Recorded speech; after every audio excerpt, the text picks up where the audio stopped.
Space, the final frontier. These are the voyages of a new Trekkie. My 5-year mission to search out Star Trek media, to seek out our fans and merchandise, to boldly go where no fan has gone before.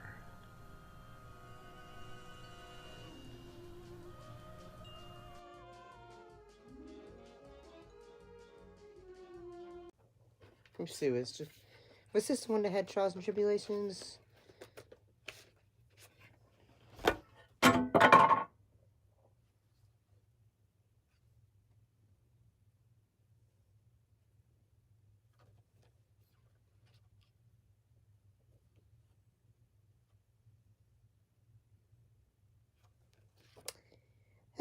Aha!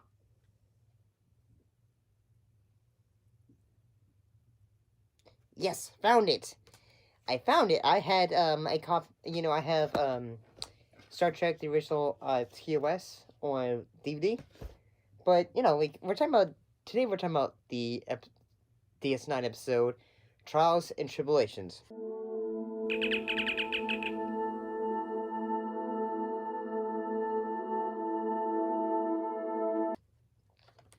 Reason I bring up this episode, in fact, talking about the trouble of triples, because we're looking at the episode Trials and Tribble-ations.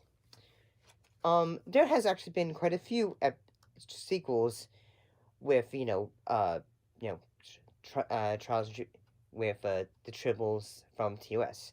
The original one was Trouble with Tribbles, and they remind me of the lilies of the field. They toil not, neither do they spin.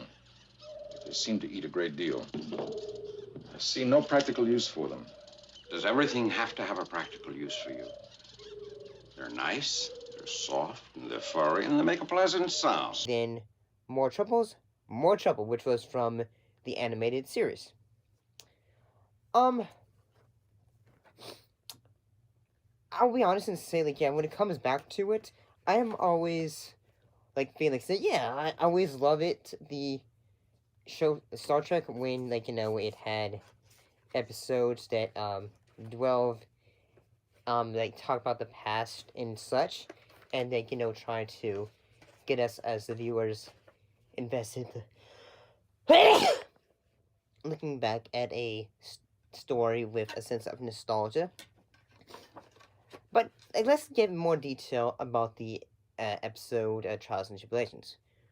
Because this was a episode that was a tribute to the TOS, and it was also it came out in the show's 30th anniversary, and it was also let's go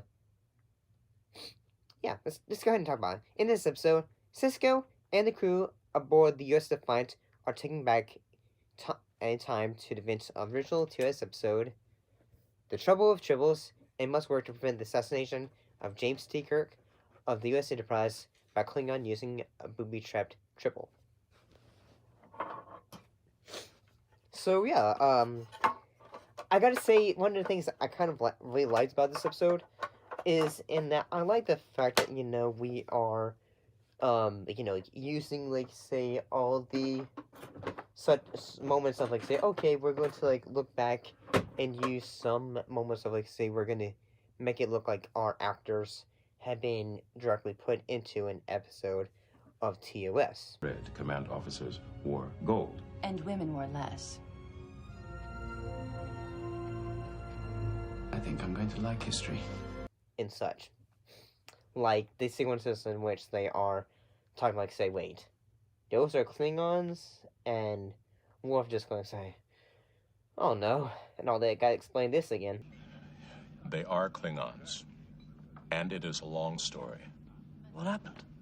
Some kind of genetic engineering? A viral mutation? We do not discuss it with outsiders. I think when they're talking about it, it's kind of almost this show, the show that would later come out, which was, two shows after this, which was the show, Star Trek Enterprise, in which, they did an episode in which they discuss how the Klingons were eventually able to become, like, how they had a more human face. Perhaps cranial reconstruction. I have a feeling that's about to become very popular. And such. And also, like, when it comes back to episodes that have, like, like, tributes to the TOS, like, when they had the mirror episode with Star Trek Enterprise, yeah, I have a bit of issues with that episode. But I gotta say, I really love this episode, because, like, in a way, this episode is such a bit of a love letter.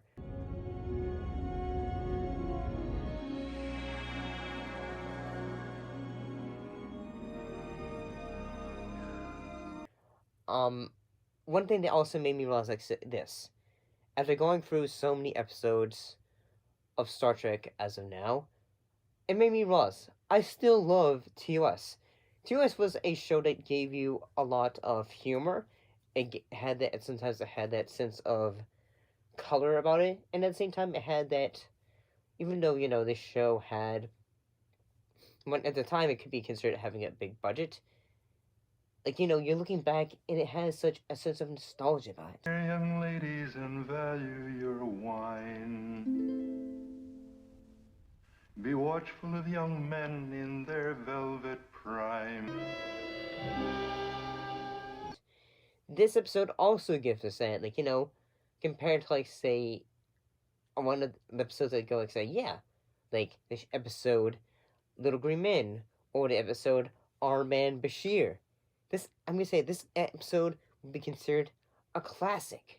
Like, you have a sequence in which,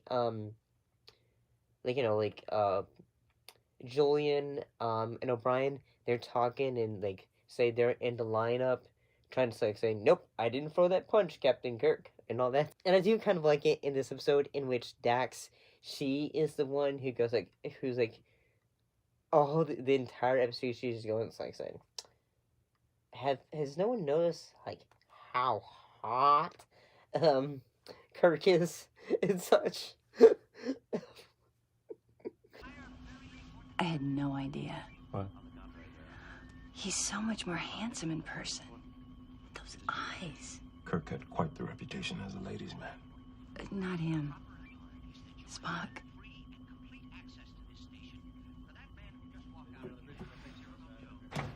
Let's go.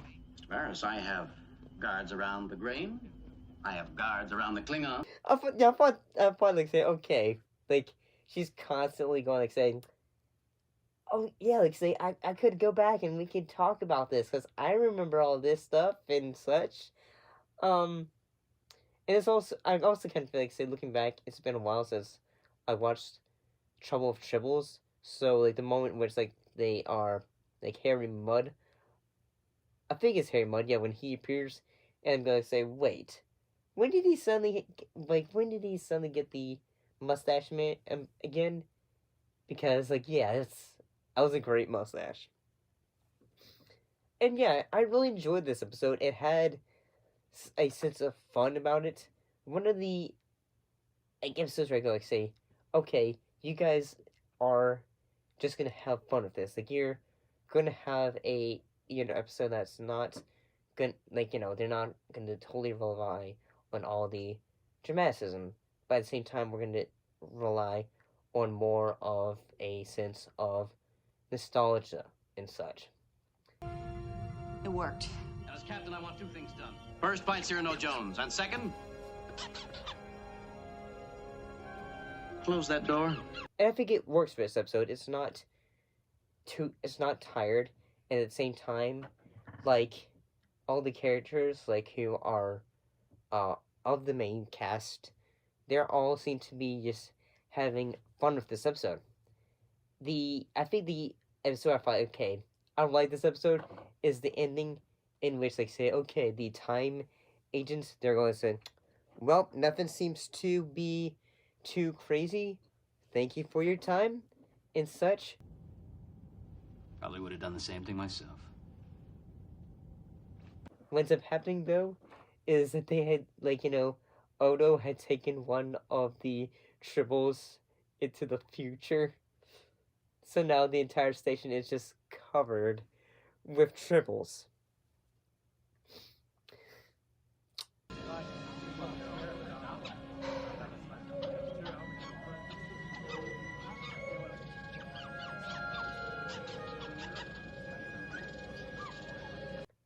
Yeah, I gotta say this episode. This is a classic. It really is. Like you really get invested in this episode. Heck, it even won a. It was nominated for 3 Primetime Emmy Awards, in the and 3. It was nominated in 3 Primetime Emmy Award categories, and for a Hugo Award for Best Dramatic Presentation. But sadly, it didn't win any of them. But yeah, I gotta say this episode was very. I enjoyed it very much. I'll see you next time.